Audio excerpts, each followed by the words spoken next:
I haven't entirely seen the last of the episodes of MLP, but this shouldn't be a problem since I don't need to rewatch these to get the full picture. Sword Zenny made a commentary on Josh Scorcher's review of the episode that responds to the fans the second time. Let's begin.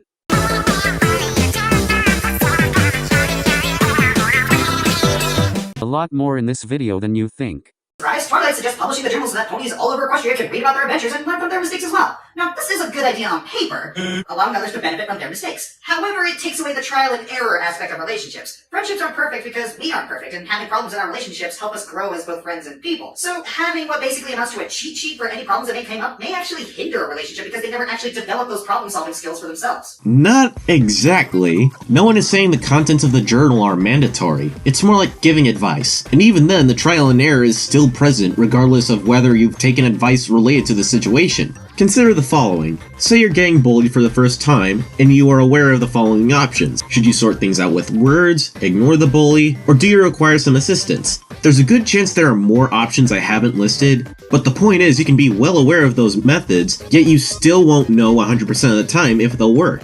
I guess you haven't used video game guides before or basically cheated at all.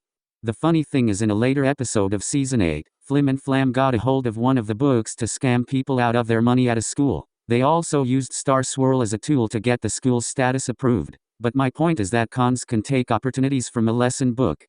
I know, right, Fluttershy keeps learning the same thing over and over again. Be assertive already!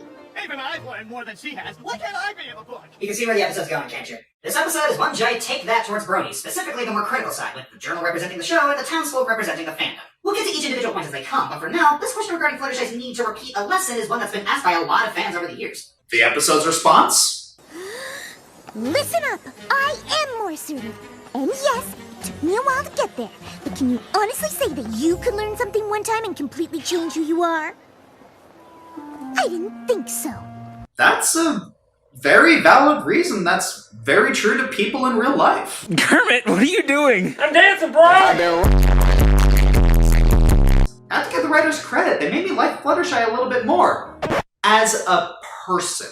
As a character in a serialized episodic TV show, using the whole last verse same as the first storylines that they use for the majority of the main six is still pretty annoying. No one in this episode acknowledged how this repetition is bad for a cartoon series or the book, just that there was repetition. In fact, the moral about being assertive is less copy-paste than you might think. Each episode starring Fluttershy have different forms of conflict, such as stage fright or being too assertive, along with different scenarios and methods to apply it. Not to mention, other characters often repeat their morals in the same way Fluttershy does, such as Applejack with family and honesty, Rainbow Dash with humility, etc. And that's ignoring how she does apply what she's learned in episodes like Dungeons and Discords, Flutterbriar, and Scaremaster. I'll bring this major point in my final thoughts, but I will say outside of Fluttershy, she was mostly a cheesy quesadilla, and played her shyness to make her look cute in the earlier seasons. But that's just it, the earlier seasons. And to add to that, minor roles don't count as learning a lesson. There is still a little bit of that in the later seasons. Pesos, because apparently that's a thing. Applejack bursts in the rarity shop with an order for 100 blankets. I'm popular, Twilight. I'm popular and I don't like it one bit. They call themselves the Sweet Apple Admirers. They say they read my journal entries and they felt like a part of the family. And now they actually want to become part of the family. I mean, this is more positive than the other experiences. You know, being laughed at, being attacked, being hounded by fans, being outright boycotted. I'd say troublesome squatters aren't really that bad considering, and I'm glad that these ponies are focusing on the good things about friendship. You know, like a closeness and how fulfilling friendship and family are. Yeah, can I just point out how none of the admirers are doing any work? They're just helping themselves to anything that isn't nailed to the ground. If the admirers really did focus on the positive aspects of Applejack's journal entries, the apples should be the one relaxing. Work would be done much faster and everybody wins. But nope, these admirers are just wasted space, practically treating the Apple family like slaves. And how do you know they haven't been doing it off-screen or haven't gotten around to it? Yes, I'm playing devil's advocate. Never judge a book by its cover like Josh did. Just kidding. Tries to engage the townsfolk in civilized discussion. What I mean is, some ponies would argue that it doesn't seem believable that the six of you would be friends. Believable? Well, sure. I read this journal cover to cover, and I have to say, your character would have been much more interesting if she'd stayed in Canterlot. My character? We are real ponies. This journal is a record of things that actually happened to us. Hasbro? Are you under the delusion that your characters are real? What? I'm about to have an existential crisis. When was the last time you heard me say cartoon? I know you're trying to put forth the metaphor that the journal represents the show because a lot of what these detractors say are criticisms that the fandom has made, but newsflash, we're talking about fantasy pastel colored ponies having adventures in a magical land, not real people in the real world. Just because there are cartoon characters, that doesn't mean they aren't real in the context of that cartoon. Yes, the residents can be seen as a metaphor for the MLP fanbase, but the townsfolk were arguing about how believable the stories were, and took things too seriously. Allow us to prove this by addressing the complaints from the figurative fans that are conveniently in this one scene. We made mistakes, and we learned from them. What about Rarity? Are we really supposed to believe she learned anything she wrote in there? Not really. Subjectivity is a thing. Even then, lots of people are capable of feeling and doing things you wouldn't expect them to do. Big Mac is a great example of this. He isn't the sort to run his mouth, but there are occasions where he'll say much more than yes or no. That's why you gotta be Team Dash! She's the only one who didn't really need to learn anything, because she was already so cool. Let's see. Enjoying something doesn't devalue you as a person. Earning respect. Good intentions can still have negative results. Should I go on? Twilight was better before she got wings. Not only is this subjective, but being a princess doesn't do anything to her character any more than it does her status or role in her world. Fluttershy is just so painfully shy, it's hard to relate. I mean, come on! So? You don't have to relate to a main character, and there are others who would relate to Fluttershy more than you would. You aren't bringing anything new to the table. I'll say why in my final thoughts. It doesn't work if you use it like that. I mean, it could work if you were telling us that there are real people behind artistic creations, so being harshly critical and rude to these people is wrong. And that's a totally fair message. It says the metaphor wouldn't work the way it did in the show. It says it could work the way it did in the show. Huh? Even your suggestion for how it could work sounds confusing, because you say the episode should show there are real people behind an artistic creation, and being mean to them is wrong, but what's the main conflict here? The main characters are being scrutinized because of something they— Hang on, Zenny.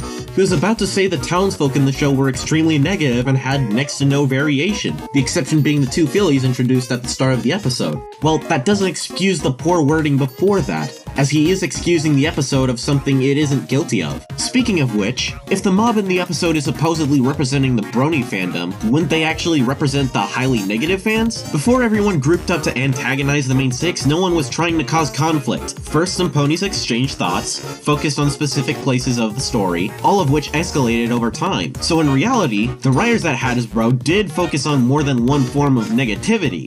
You missed the point entirely about the metaphor. He was saying that the metaphor of the writers could have worked if they just used the word writers instead of stamping the ponies as themselves so poorly. It came off as if they are implying that the main six are real instead of putting themselves in there more subtly. If you want to argue he should have worded it better, okay then, that would be hypocritical, but he's not complexly wrong. The thing that rubs me the wrong way is that the show seems to be trying to place itself on a pedestal, like saying it's above criticism. Yeah, but the purpose of the journal isn't supposed to be marketing. Really? Well, what if it wasn't meant to be compared to Hasbro in general?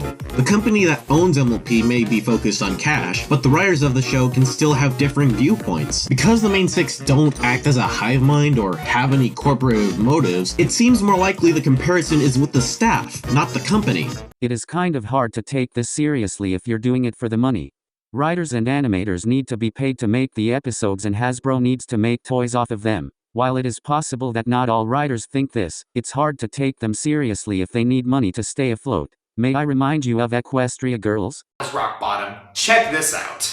It's shown later in the episode that the only two ponies who get it are the children, who are colored like previous generation MLP ponies. Though it might seem that way, the reason only those two were brought in was because Starlight was looking for those two specifically. There could have been some ponies in the mob that were enlightened by what Twilight had to say, but couldn't stand up for her and her friends because of those who were still bickering. Heck, there could have been others that share the same thought as those two fillies long before the journal went public, but were either too far away or didn't interact with the main six enough to be noticed. It's even more fitting in the episode for those specific fillies to be chosen. They were shown multiple times fighting, both of which Twilight intervened, fighting, and haven't been fighting ever since Twilight gave them a copy of the journal. There is a clear contrast between the kids and the mob, but you're focusing on the negative interpretations instead of giving both sides a fair fight. Now, Starlight is a lot more skilled in her magical prowess than Starlight, so why not teleport to the places where she does know? Why not her hometown? It's not like she's doing a majority of them who do get the message, she just needs 2 examples.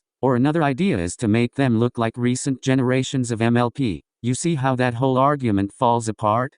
I didn't mean it this way, but that seems to be saying that the only people who are allowed to enjoy the show are the children. Like, it's not for us, so we can't criticize it. Whee! Roses are red. The curtains are blue. Why would you do this to me? I know you like to look deeper into things, but this is appalling.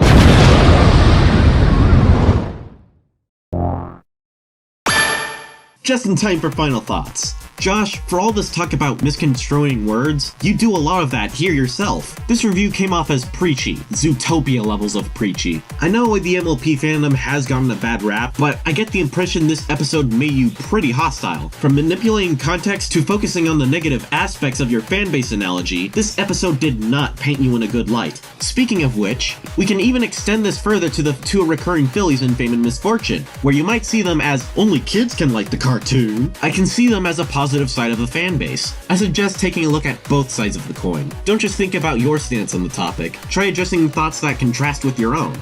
Implying that it was his thoughts and his thoughts alone. Enter also had problems with the show as well. My final thoughts: you seem to have a balanced perspective of reviewing, but you act like everyone should follow this advice. I can understand why, heck, you put in the my opinion card, but the problem is that you tend to forget that a review can have different forms. You even skipped his overall, which makes me think you wanted to make him worse than he actually is in that review. I would highly recommend commentating balanced perspectives so you don't come off like that old man who complains about no balance in one single video like IGN. Like, comment, share the video, subscribe, and click on the bell to get notified for more of my work.